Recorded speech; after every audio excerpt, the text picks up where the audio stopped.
I decided to go film this video in the middle of the day when I had some time, but I immediately regret that decision. It's like 100 degrees out here, and I'm dying. Somebody told me that wearing a black shirt will make you a little bit hotter, but it helps protect your skin from the sun. And I really hope they weren't messing with me, because this is pretty miserable.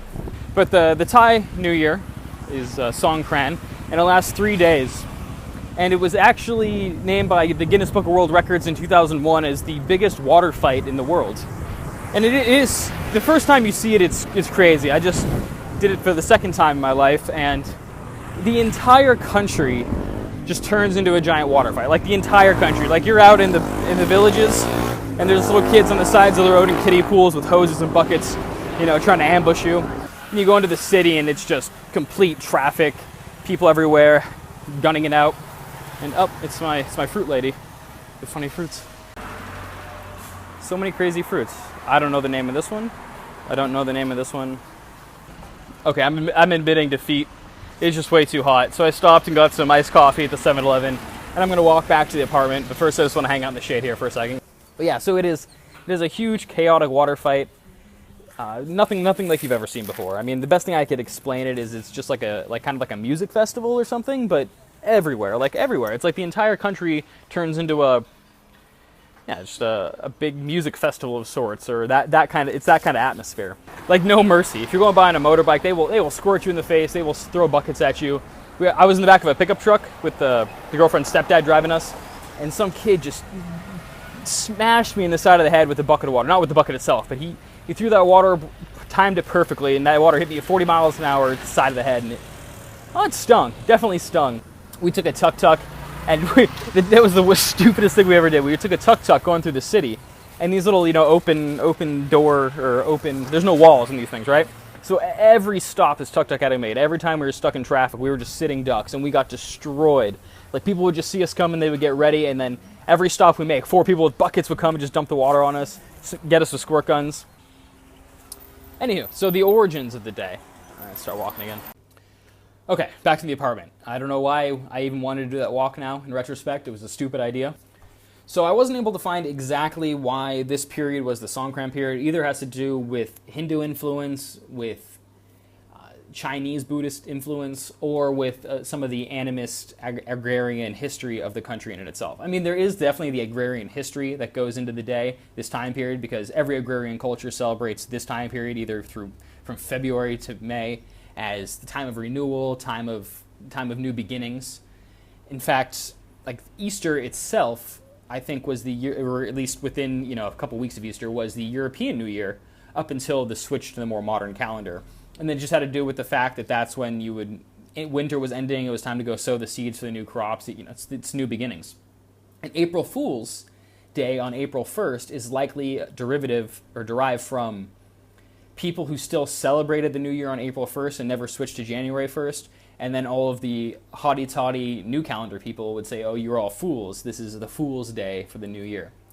To the Thais, it's time for new beginnings. It's time to refresh and wipe away all the troubles from the years past and get ready for the year coming up. So that's kind of where the initial usage of water comes from. They would go wash all the Buddhist statues off, like they go wash their Buddhas. The younger Thai, the children will wash the feet and the hands of the elder Thai people. It's seen as a blessing to sprinkle water on each other. And it just from washing the Buddhas, it eventually turned into a 3-day epic water fight where you just smash each other in the face with buckets of water, apparently. Some other cool traditions you can see that they've been doing for hundreds of years is people also bring sand to the temples, kind of to pay the temple back for all the sand they drug out with their feet when they visited. So all the bigger temples in Thailand will have these big sand pyramids of people just bringing bags of sand. Kind of funny, because you know that the monks probably hate having to clean all that up and dealing with all that sand. Like all the younger monks who get stuck with the more menial chores, they despise that part of it. It has a lot of the religious undertones too. There was a severed pig's head outside of our door at the little shrine the girlfriend and her family has. And it smelled terrible, and it was just a dead pig's head. But apparently their god wanted it, and they were happy to oblige. If you want to come to Thailand and you want to experience this ridiculous, massive holiday, then there's a few things you should probably keep in mind when you're doing it. One is to wrap up your phone in your wallet before you go outside.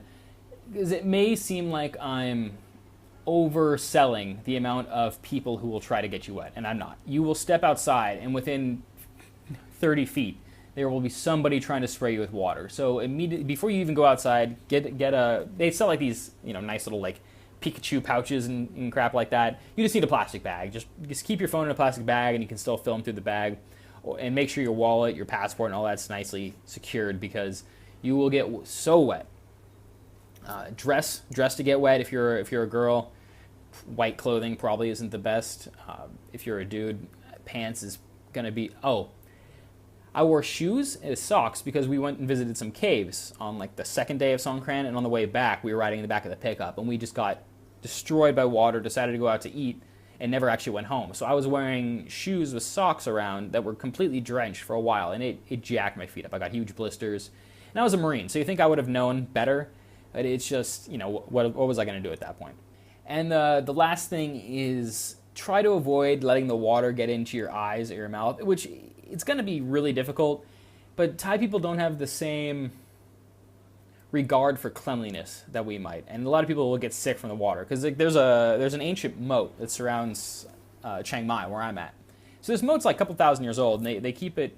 Well, I guess the moat itself is 1,500 years old, and its more modern version is about 500 years old. But the water in it is not clean, and I think you can see they do their best to filter it out a little bit, but it is not clean. There's random. It's not clean. Like we saw some Thai people swimming around in it, and it was just there's got to be you got to be pretty resistant to local diseases to be able to do that. And if you're not resistant to local diseases, and this water gets in your mouth, if this water gets in your eyes, you're probably going to get sick. Like I actually been living here for a while, and I got a little bit sick the day after, just from the amount of water that I accidentally would swallow or get in my eyes. Didn't get anything terrible like pink eye, but I wasn't feeling too hot. So just avoid letting water get into the orifices is the best advice for that. Just close your mouth if you're getting sprayed. Maybe close your eyes, turn away. You can wear goggles if you want to look like a doofus, but it might actually be worth it. I considered it on day 3. Oh, and pace yourself. It's 3 days long, and you'll see a lot of the reviews I'll read in a minute. People just, like, oh, it's fun for like half a day, but by day 3 they're getting like viscerally angry at the locals.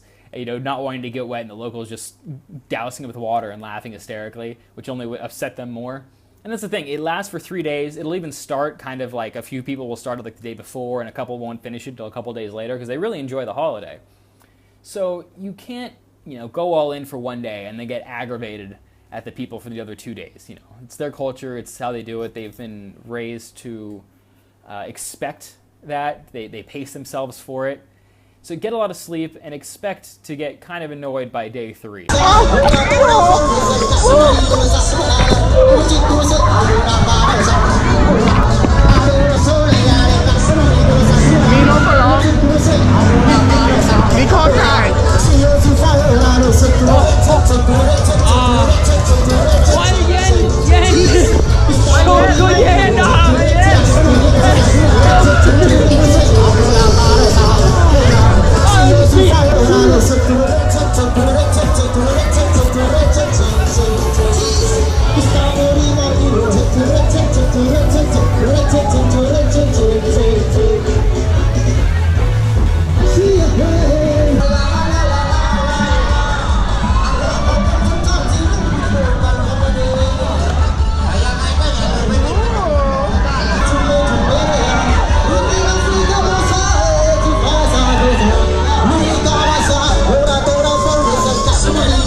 What's the chalk for?